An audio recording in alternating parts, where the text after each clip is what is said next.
श्री परमात्मने नमः। भगवान ने बताया कि चित्त की स्थिति कैसी होती है। दीपक के लौ की तरह जो बिल्कुल हिलती डुलती नहीं, निष्पन्द अवस्था में जब वायु रहती है उसमें दीपक की जो लौ रहती है वैसी चित्त की स्थिति होती है।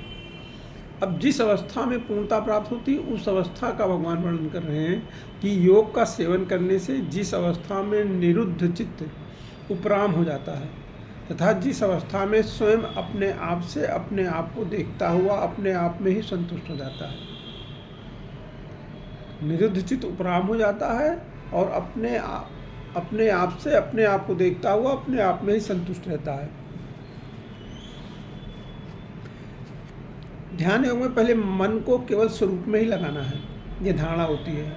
ऐसी धारणा होने के बाद स्वरूप के सिवा कोई दूसरी वृत्त पैदा हो भी जाए तो उसकी उपेक्षा कर उसे हटा देने और चित्त को केवल स्वरूप में ही लगाने से जब मन का प्रवाह केवल स्वरूप में ही हो जाता है, चित्त को केवल भगवान के स्वरूप में ही लगाना है जो अपना स्वरूप है, तब उसको ध्यान कहते हैं। ध्यान के समय ध्याता, ध्यान और ध्येय एक त्रिपुटी रहती है। ध्यान कर रहा है, ध्यान हो रहा है और ध्येय है, ये त्रिपुटी रहती है। अर्थात साधक ध्यान के समय अपने को ध्याता मानता है, स्वरूप में तद्रूप होने वाली वृत्ति को ध्यान मानता है और साध्य रूप स्वरूप को ध्यान मानता है। तात्पर्य है कि जब तक तीनों का अलग अलग ज्ञान रहता है तब तक वो ध्यान कहलाता है। ध्यान में ध्येय की मुख्यता होने के कारण साधक पहले अपने में ध्यातापन भूल जाता है, फिर ध्यान की वृत्ति भूल जाता है, अंत में केवल ध्येय ही जागृत रहता है। इसको समाधि कहते हैं। यह संप्रज्ञात समाधि है जो चित्त की एकाग्र अवस्था में होती है। इस समाधि के दीर्घ काल के अभ्यास से फिर अप्रसंज्ञात समाधि होती है। इन दोनों समाधियों में भेद क्या है? जब तक ध्येय का नाम और नाम नामी का संबंध, ये तीनों चीज़ें रहती हैं, तब तक संप्रज्ञात समाधि होती है। इसी को चित्त की एकाग्र अवस्था कहते हैं। परंतु जब नाम की स्मृति न रहकर केवल नाम ही रह जाता है, ध्येय रह जाता है, तब वो अप्रसंज्ञात समाधि होती है। इसी को चित्त की निरुद्ध अवस्था कहते हैं। स्वामी जी कह रहे हैं कि निरुद्ध अवस्था की समाधि दो तरह की होती है, सबीज और निर्बीज। जिसमें संसार की सूक्ष्म माना रहती है वो सबीज समाधि है, और सूक्ष्म माना के कारण सभी समाधि में सिद्धियाँ प्रकट हो जाती हैं। ये सिद्धियाँ सांसारिक दृष्टि से तो ऐश्वर्य है, पर परमार्थिक दृष्टि से इनका कोई विघ्न है। परमार्थिक दृष्टि से सिद्धियाँ विघ्न है। ध्यान योगी जब इन सिद्धियों को निस्तत्व समझकर इनसे उपराम हो जाता है तब उसकी निर्वीज समाधि होती है, जिसका यहाँ वर्णन किया गया है। ध्यान में संसार से संबंध से विमुख होने पर एक शांति, एक सुख मिलता है, जो कि संसार का संबंध रहने पर कभी नहीं मिलता। संप्रज्ञात समाधि में उससे भी विलक्षण सुख का अनुभव होता है। इस संप्रज्ञात समाधि से भी अप्रसंज्ञात समाधि जो है उसमें और विलक्षण सुख होता है। जब साधक निर्वीज समाधि में पहुंचता है तब उसमें बहुत ही विलक्षण सुख आनंद होता है। योग का अभ्यास करते करते चित्त निरुद्ध अवस्था निर्वीज समाधि से भी उपराम हो जाता है। अर्थात योगी उस निर्वीज समाधि का भी सुख नहीं लेता, उसके सुख का भी भोक्ता नहीं बनता। उस समय वो अपने स्वरूप में अपने आप को अनुभव करता है। चित्त का संसार से तो प्रयोजन नहीं रहा और स्वरूप को पकड़ सकता नहीं, कारण कि चित्त प्रकृति का कार्य होने से जड़ है और स्वरूप चेतन है। जड़ चित्त चेतन स्वरूप को कैसे पकड़ सकता है? नहीं पकड़ सकता है, इसलिए वो उपराम हो जाता है। चित्त के उपराम होने पर योगी का चित्त से सर्वथा संबंध विच्छेद हो जाता है। उसके संतोष का दूसरा कोई किंचित मात्र भी कारण नहीं रहता है, केवल अपना स्वरूप ही उसके संतोष का कारण रहता है। इसमें विशेष बात क्या है कि जिस तत्व की प्राप्ति ध्यान से योग से होती है उसी तत्व की प्राप्ति कर्म योग से भी होती है, परंतु इन दोनों साधनों में थोड़ा अंतर है। ध्यान योग में जब साधक का चित्त समाधि के सुख से भी उपराम हो जाता है तब वो अपने आप में संतुष्ट हो जाता है। कर्म योग में जब साधक मनोगत कर्म संपूर्ण कामनाओं का सर्वथा त्याग कर देता है तब वो अपने आप में संतुष्ट हो जाता है। ध्यान योग में अपने स्वरूप में मन लगाने से जब मन स्वरूप में तदाकार हो जाता है तब समाधि लग जाती है। उस समाधि से भी जब मन उपराम हो जाता है तब योगी का चित्त से संबंध विच्छेद हो जाता है और वो अपने आप में संतुष्ट हो जाता है। कर्मयोग में मन, बुद्धि, इंद्रियां, शरीर आदि पदार्थों और संपूर्ण क्रियाओं का प्रवाह केवल दूसरों के हित की तरफ जाता है, तब मनोगत संपूर्ण कामनाएं छूट जाती हैं। कामनाओं का त्याग होते ही मन से संबंध विच्छेद हो जाता है और वो अपने आप में संतुष्ट हो जाता है।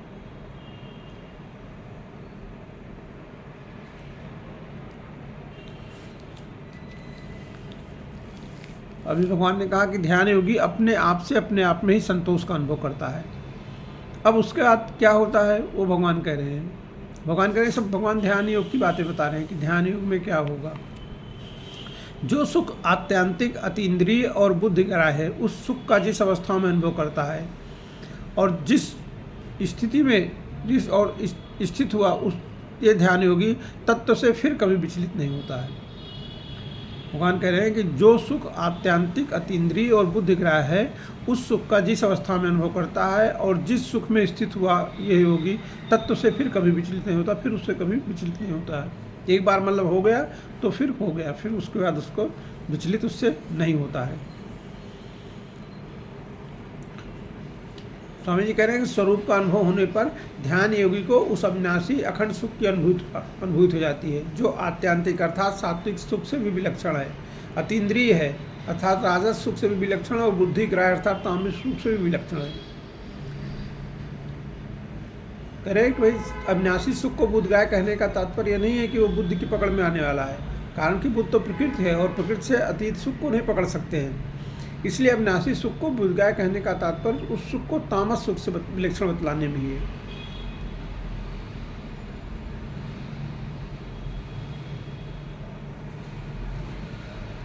स्वामी जी कह रहे हैं कि मतलब एक बार जब पहले जब ध्यान लगाना शुरू करेगा व्यक्ति, तो पहले वो खुद भी रहेगा ध्याता और ध्यान भी रहेगा कि मतलब जिस स्वरूप का वो ध्यान कर रहा है वो ध्यान रहेगा और उस स्वरूप की प्राप्ति करनी है वो ध्येय भी रहेगा।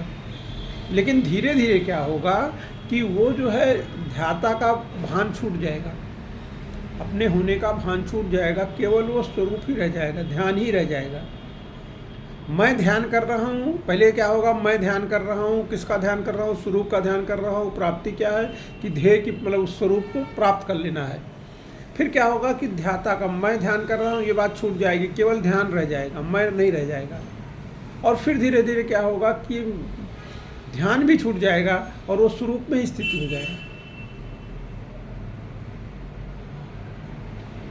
तो ये कह रहे स्वामी जी कि एक बार अगर ये स्वरूप में स्थिति ऐसी आ गई तो फिर वो आने के बाद दोबारा जाती नहीं है, फिर वो आदमी उसी स्वरूप में स्थित हो जाता है, उसी तत्व में स्थित हो जाता है। क्यों ऐसा स्थित होता है, क्यों चलायमान नहीं होता तत्व से, फिर वो स्वामी जी बता रहे हैं। बात समझने वाली है कि पहले जो जैसे हमने ध्यान लगाना शुरू किया तो अभी तो हमारे बुद्धि में ध्याता भी एक मैं ध्यान कर रहा हूँ। किसका ध्यान कर रहा हूँ, स्वरूप का ध्यान कर रहा हूँ। ठीक है, सांसारिक विषयों का ध्यान नहीं कर रहा हूँ, स्वरूप का ध्यान कर रहा हूँ, परमात्मा का ध्यान कर रहा हूँ। क्यों कर रहा हूँ कि उस परमात्मा की में हमें स्थित होना है, परमात्मा के उसी स्वरूप में स्थित होना है। फिर लगातार ध्यान करने से बहुत सालों तक, बहुत घंटों तक ध्यान करने से, बहुत कालांतर तक ध्यान करने से ये भान खत्म हो जाएगा कि मैं ध्यान कर रहा हूँ। फिर ये रह जाएगा, ध्यान रह जाएगा खाली कि एक स्वरूप का ध्यान हो रहा है। और फिर क्या है, वो जो है वो ध्यान भी खत्म होकर वो जो स्वरूप है वही स्वरूप ही स्वरूप रह जाएगा, बाकी दोनों चीज़ें खत्म हो जाएंगी। और एक बार वो करें कि एक बार जब उस स्वरूप में ध्यान में स्थित हो जाएगा फिर वो तत्व चलायमान नहीं होता, फिर वहाँ से हटेगा नहीं। क्यों नहीं हटता, उसका कारण बता रहे हैं कि जिस लाभ की प्राप्ति होने पर उससे अधिक कोई दूसरा लाभ उसके मानने में भी नहीं आता है, और जिसमें स्थित होने पर फिर कोई बड़े भारी दुख से भी विचलित नहीं किया जा सकता है। इसलिए फिर वो मतलब एक बार वहाँ पर स्थित हो गए तो फिर उससे बड़ा कोई सुख नहीं है, और कोई दुख फिर वहाँ कोई भी दुख आएगा तो उससे विचलित नहीं होगा। एक बार उस ध्यान स्वरूप में स्थित हो गया है तो उससे बड़ा कोई सुख नहीं है, और कोई दुख आएगा भी, बड़ा से बड़ा भारी दुख आएगा तो विचलित नहीं होगा।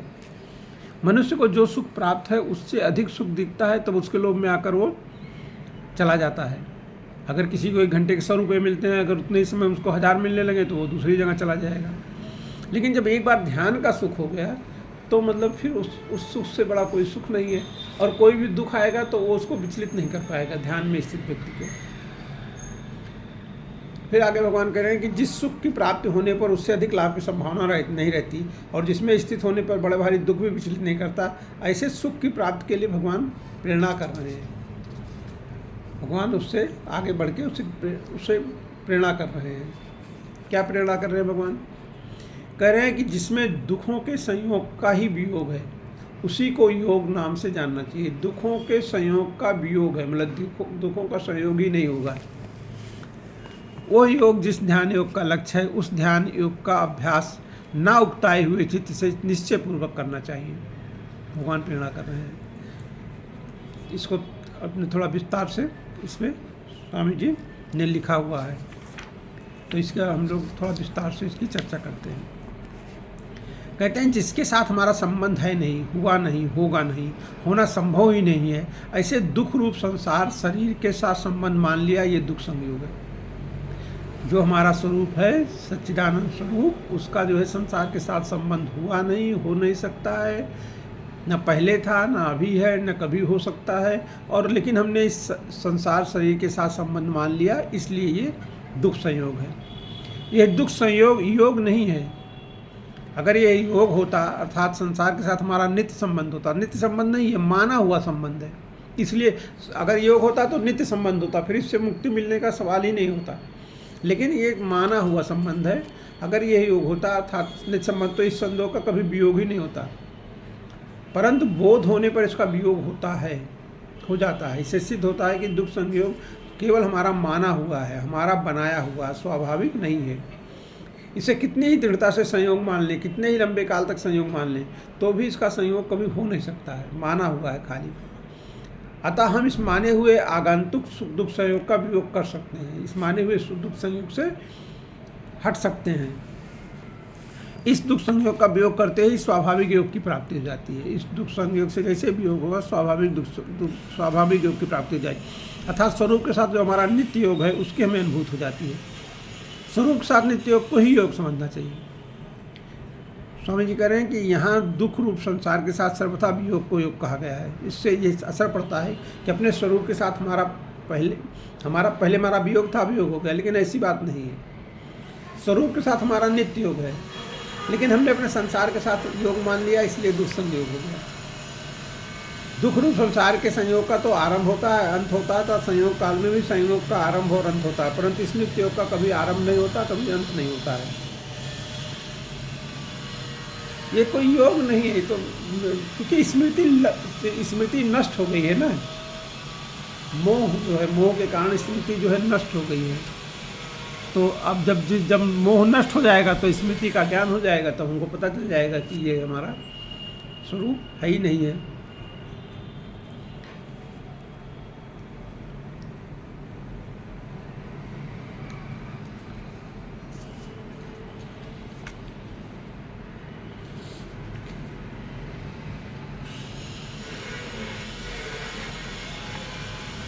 भगवान कह रहे हैं कि इसको करना चाहिए तो है, लेकिन मान को हटाना है, केवल मान को हटाना है। जो माना हुआ है उसी को हटा देना है, बाकी वो तो है ही है, ऑलरेडी है, हमेशा रहा है, अभी भी रहा है, हमेशा रहता है। अब भगवान जो है निर्गुण निराकार का ध्यान कैसे का प्रकरण बताते हैं। अभी तक सगुण साकार का ध्यान बताया, भगवान ने कहा कि मेरे परमात्मा। अब वो कह रहे हैं निर्गुण निराकार का कैसे ध्यान करना है। भगवान बता रहे हैं संकल्प से उत्पन्न होने वाली संपूर्ण कामनाओं का सर्वथा त्याग करके, जो संकल्प से उत्पन्न होने वाली संपूर्ण कामनाओं का त्याग करके मन से ही इंद्रिय समूहों को सभी ओर से हटाकर धैर्य युक्त बुद्धि के द्वारा धीरे धीरे उपराम हो जाए और मन बुद्धि को परमात्मा स्वरूप में सम्यक प्रकार से स्थापन करके फिर कुछ भी चिंतन ना करें। जहाँ निर्गुण निराकार का जो है का ध्यान है, वहाँ के लिए भगवान बता रहे हैं क्या करना है उसको।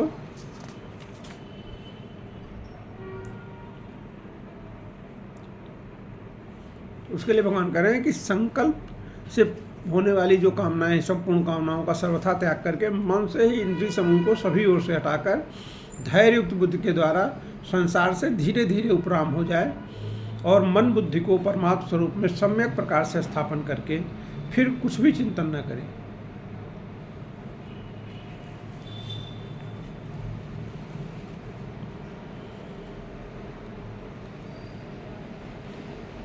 क्या होता है? भगवान कह रहे हैं सांसारिक वस्तु, व्यक्ति, पदार्थ, देश, काल, घटना, परिस्थिति आदि को लेकर मन में जो तरह तरह की स्फुरणाएँ होती हैं, उन स्फुरणाओं से जिस स्फुरणा में प्रियता, सुंदरता, आवश्यकता दिखती है, वो स्फुरणा संकल्प का रूप धारण कर लेती है। जहाँ प्रियता दिखती है वो संकल्प का रूप धारण कर लेती है कि इसकी प्राप्ति करनी है। ऐसे ही जिस स्फुरणा में विपरीत भाव दिखता है, वो स्फुरणा भी संकल्प बन जाती है। संकल्प से ऐसा होना चाहिए और ऐसा नहीं होना चाहिए, ये कामना उत्पन्न होती है। और इस प्रकार संकल्प से उत्पन्न होली कामनाओं का सर्वथा त्याग कर देना चाहिए।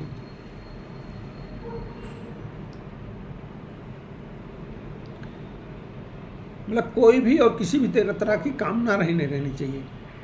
कामना का बीज, सूप का बीज भी नहीं रहना चाहिए, कारण कि वृक्ष के एक बीज से ही मीलों तक का जंगल पैदा हो जाता है। अतः बीज रूप कामना का भी त्याग कर देना चाहिए। जिन इंद्रियों से शब्द, स्पर्श, रूप, रस और गंध इन विषयों का अनुभव होता है, भोग होता है, उन इंद्रियों के समूह का मन के द्वारा अच्छी तरह नियमन कर ले। उन इंद्रियों के समूह का मन के अच्छी तरह नियमन कर ले, अपने मन के से उन इंद्रियों का नियमन करे। अर्थात मन से इंद्रियों को उनके अपने अपने विषयों से हटा ले। मन से जो है इंद्रियों को विषयों से हटा ले। कान शब्द सुनना चाहते हैं तो कान को शब्दों से हटा ले मन के द्वारा। जिह्वा रस लेना चाहती है तो मन के द्वारा जिह्वा को रस से हटा ले। आंखें दृश्य देखना चाहती हैं, त्वचा स्पर्श करना चाहती हैं, तो ऐसे ही सारों को जो है, नाक जो है गंध लेना चाहती है तो सबको मन से सब इंद्रियों को हटा ले विषयों से। मन से शब्द, स्पर्श आदि विषयों का चिंतन न हो और संसारिक मान, बड़ाई, आराम आदि की तरफ किंचित मात्र भी खिंचाव न हो। तात्पर्य है कि ध्यान योगी को इंद्रियों और अंतःकरण के द्वारा प्राकृत पदार्थों से सर्वथा संबंध विच्छेद का निश्चय कर लेना चाहिए। भगवान कह रहे हैं पहले स्फुरणा होती है, फिर संकल्प होता है। स्फुरणा में सत्ता, आसक्ति और आग्रह होने से वो संकल्प हो जाता है, जो बंधन कारक होता है। संकल्प से फिर कामना पैदा उत्पन्न होती है। स्फुरणा दर्पण के कांच की तरह है, जिसमें चित्र पकड़ा नहीं जाता, परंतु संकल्प जो है कैमरे के कांच की तरह है, जिसमें चित्र पकड़ा जाता है। साधक को सावधानी रखना चाहिए कि स्फुरणा तो हो पर संकल्प ना हो। स्फुरणा हो भी रही है तो संकल्प नहीं होना चाहिए।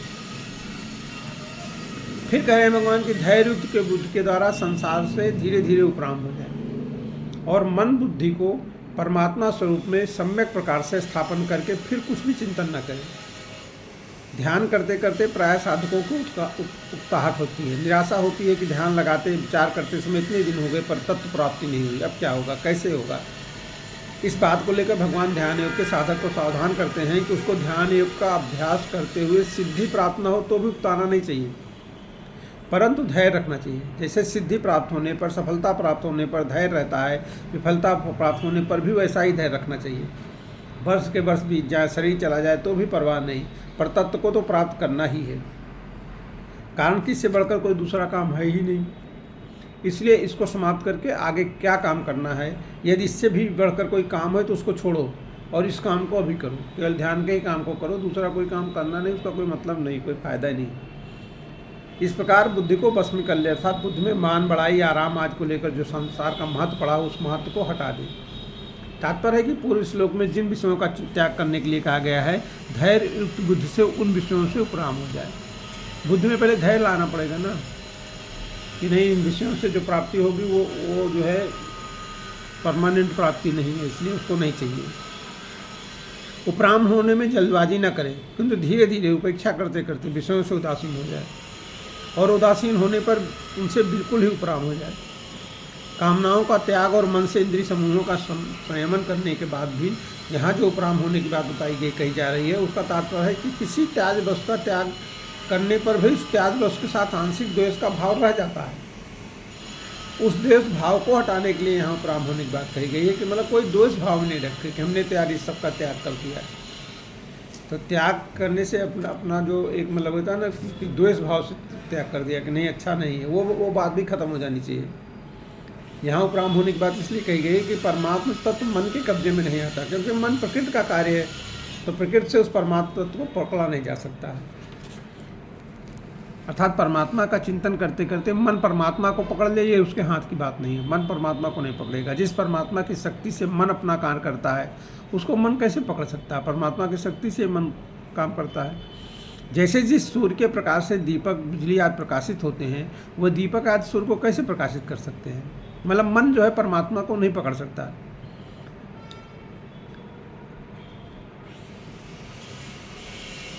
सब जगह एक सच्चिदानंद परमात्मा ही परिपूर्ण है। संकल्पों में पहले और पीछे वही परमात्मा है। संकल्पों में भी आधार और प्रकाशक रूप से एक परमात्मा ही परिपूर्ण है। उन संकल्पों में और कोई सत्ता पैदा नहीं हुई है, किंतु उनमें सत्ता रूप से ये परमात्मा ही है। ऐसा बुद्धि का दृढ़ निश्चय निर्णय रहे।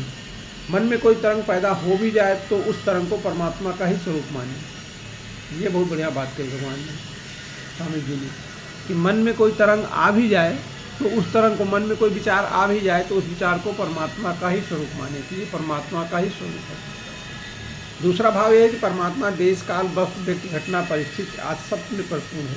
ये देश काल आज तो उत्पन्न होते हैं, मिटते हैं, परंतु परमात्मा तो बनता बिगड़ता नहीं है। वो तो सदा ज्यों का त्यों रहता है। उस परमात्मा में मन को स्थिर करके, अर्थात सब जगह एक ही परमात्मा है, उस परमात्मा के सिवा कोई दूसरी सत्ता है ही नहीं, ऐसा पक्का निश्चय करके कुछ भी चिंतन न करें। संसार का चिंतन न करे, बात तो आ गई। अब परमात्मा सब जगह परिपूर्ण है, ऐसा चिंतन भी ना करें। कारण कि जब मन को परमात्मा में स्थापित कर दिया तब अब चिंतन करने से सविकल्प वृत्ति हो जाएगी। तो उसके लिए सब जगह परमात्मा है ऐसा भी चिंतन ना करें। कोई चिंतन नहीं करना है तो विचार ही नहीं आना चाहिए, ऐसा कह रहे हैं भगवान जी। कोई विचार आना नहीं चाहिए।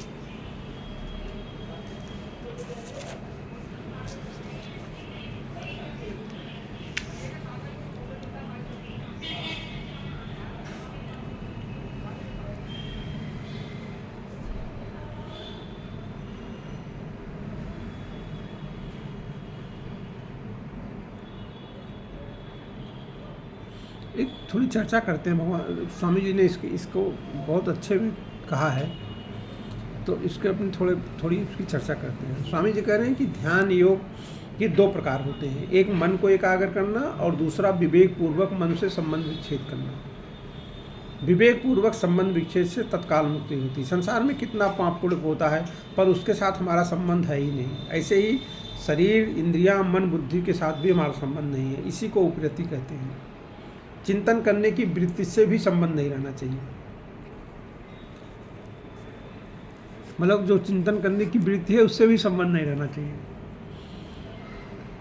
सब कुछ परमात्मा,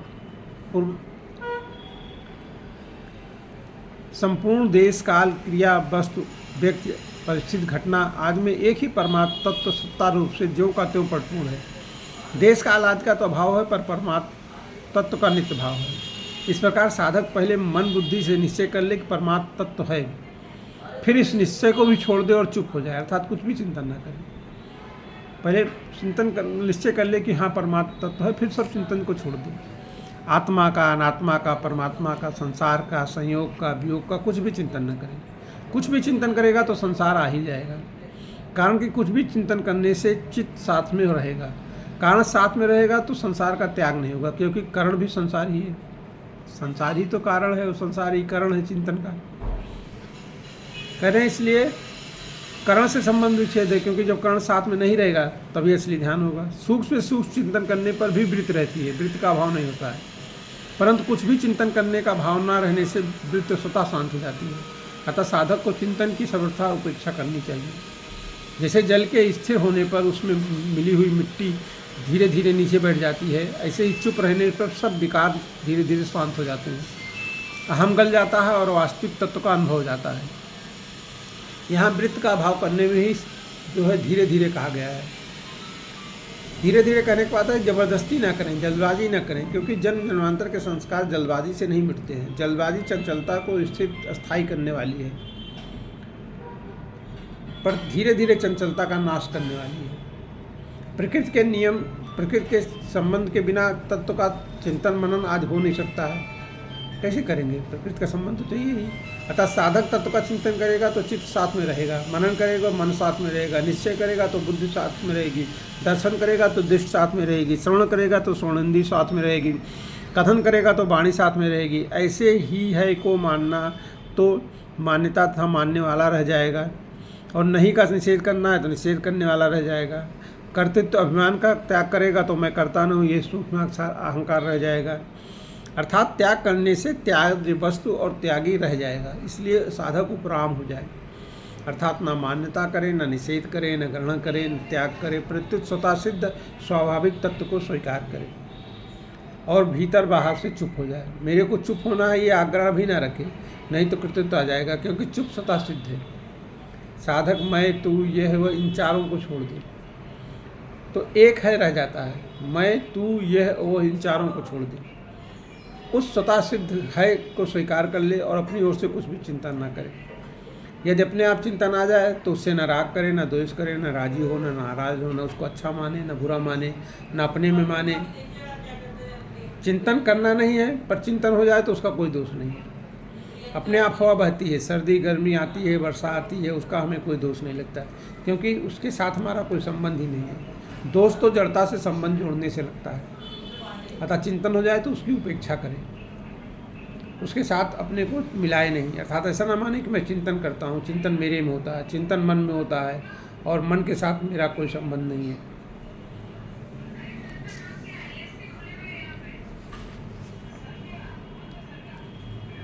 इसको चुप साधन कहा गया है। मूक सत्संग और अचिंत्य का ध्यान भी कहते हैं। इसमें ना तो स्थूल शरीर की क्रिया है, ना सूक्ष्म तत्व का शरीर का चिंतन है, और ना कारण तत्व की स्थिरता, कारण शरीर की स्थिरता है। इसमें इंद्रियां भी चुप है, मन भी चुप है, बुद्धि भी चुप है, और अर्थात संसार की सब कोई क्रिया नहीं है। शरीर इंद्रिया मन बुद्धि की कोई क्रिया नहीं, सब चुप है। कोई बोलता नहीं, जो देखना था वो देख लिया, जो सुनना था सुन लिया, जो बोलना था बोल लिया, जो करना था कर लिया। अब कुछ भी देखने सुनने बोलने आदि करने की रुचि नहीं रही। ऐसा होने पर ही चुप साधन होता है। इसको चुप साधन कहते हैं। सब इंद्रियों को चुप कर देना है। ये चुप साधन समाधि से भी ऊंचा है, क्योंकि इसमें बुद्धि और अहम से संबंध विच्छेद है। समाधि में तो लय विक्षेप कषाय और रसस्वाद चार दोष रहते हैं, पर चुप साधन में दोष नहीं रहते। चुप साधन वृत्त रहित है। अब आगे चर्चा कल करेंगे। ध्यान योग थोड़ा कठिन है, करना पड़ता है, करें हम लोग क्या करेंगे।